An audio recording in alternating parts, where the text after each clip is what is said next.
Спасибо. Для вас это с какой попытки? Ну, Я поддержу. первый чемпионат у меня в 2016 году. У нас в Кыргызстане домашний чемпионат. Тогда я стал бронзовым призером.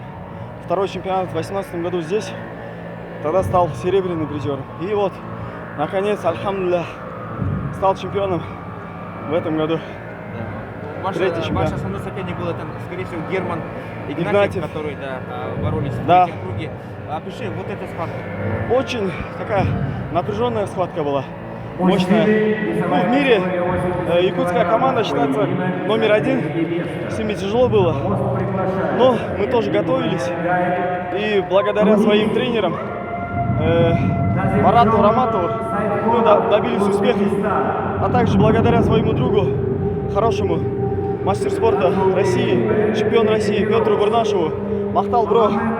Вот, благодаря ему, альхамдулилля, выиграли этот чемпионат. Сама какие впечатления от чемпионата? Как соперники? Какой уровень?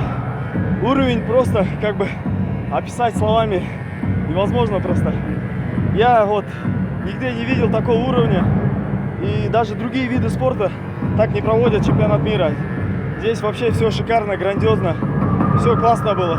Уровень на наивысшем уровне. Вообще. Уровень соперников. Уровень соперников тоже все готовые. Все хорошие, сильные спортсмены, мощные, крепкие ребята. Ну, в основном из Якутии, из России. Герман. Спасибо тоже, Герман, тебе. Сколько лет занимаешься масс-рейсингом? Вот масс-рейсингом занимаюсь с 2016 года. Первый раз, вот, когда у нас чемпионат мира прошли. Вот с того времени непрерывно занимаюсь. Поздравляю. Спасибо. Как сборная готовилась ваша? Еще раз. Как готовилась сборная ваша? Сборная? Ну, не знаю, судья есть судья. Нет, Они как... сборная ваша как готовилась? Сборная команда. Пока что не знаю, но два человека, у нас два спортсмена в финале сейчас. Атайбекул Кельдебек вот в финале и я в финале. Ну, пока нормально идет. Ну, теперь еще завтра есть наши ребята.